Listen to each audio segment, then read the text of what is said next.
Hello and welcome to शीफाज रसोई। आज हम एक खीर की वैरायटी बनाएंगे। हम साबूदाने की खीर बना रहे हैं।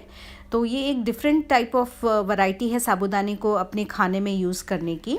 तो आइए देखते हैं इसे बनाने के लिए हमें किन किन चीज़ों की ज़रूरत होगी। हमारे पास 1 लीटर दूध है और हमने इसे एक मीडियम फ्लेम पे उबलने के लिए रख दिया है। तो अभी हम इसमें एक उबाल आने का सैगो है, ये मैंने हाफ कप लिया था जिसे मैंने भिगा के रखा है और इसे मैंने तकरीबन 4 या 5 घंटे के लिए भिगा के रखा था। तो आप देख सकते हैं ये जब मैं प्रेस करती हूँ ये टोटली प्रेस हो जाता है। इसका मतलब ये बहुत ही अच्छे से सोख हुआ है। अगर ये ऐसे प्रेस ना हो और फिर भी कड़क लगे तो इसका मतलब ये है कि ये ठीक से सोख नहीं हुए हैं और ये आपके खीर में गलने के लिए बहुत ज़्यादा टाइम लेंगे। के अंदर थोड़ा थोड़ा उबाल आना चालू हो गया है। तो अभी हम 5 से 6 केसर या ज़ाफ़रान के स्ट्रैंड्स डालेंगे और आधी चम्मच हम इसके अंदर इलायची पाउडर डालेंगे और अभी हम इसे अच्छे से मिला लेंगे।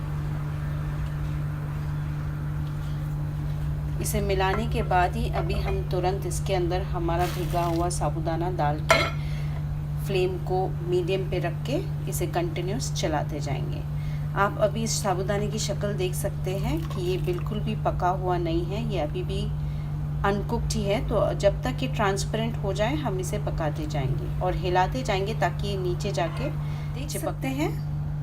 10 मिनट के अंदर ही आप ये हमारी जो साबूदाना है काफ़ी फूल चुकी है, लेकिन अभी हम फ्लेम स्लो करके इसे और 10 मिनट तक पकाएंगे और बीच बीच में चलाते भी जाएंगे। तब तक हम ये जो हमारे ड्राई फ्रूट्स हैं, मैंने यहाँ पे पिस्ता, किशमिश और बादाम लिया है, तो हम इसे डालेंगे ताकि ये भी अच्छी तरह से पक जाए और हम 10 मिनट तक इसे इसी तरह से चलाते जाएंगे और उस दूध को गाढ़ा कर देंगे। ये देखिए साबूदाने की शक्ल, ये काफ़ी ज़्यादा फूल चुका है और अब हम इसमें जाके चीनी डालेंगे। चीनी हमने पहले नहीं डाली क्योंकि कभी कभी वो साबूदाने को ठीक से गलने नहीं देता है।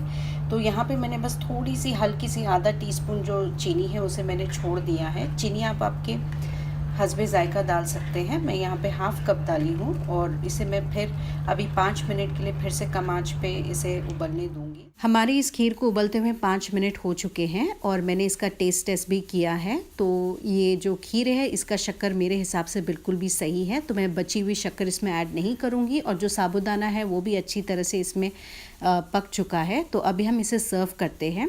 इसे सर्व करने के लिए इधर आप उसे रूम टेम्परेचर पे सर्व करें या ठंडा होके सर्व करें। ये बेटर ठंडे पे ही बहुत ही मज़े का लगता है और ये ठंडा होने के बाद ये खीर और जम जाएगी, गाढ़ी हो जाएगी। तो आप इसमें थोड़ा सा दूध डाल के इसे सर्व कर सकते हैं। तो मैं उम्मीद करती हूँ मेरी ये रेसिपी आपको पसंद आएगी। तो मेरी इस रेसिपी को लाइक कीजिए, मेरे चैनल को सब्सक्राइब कीजिए and thank you for watching my video.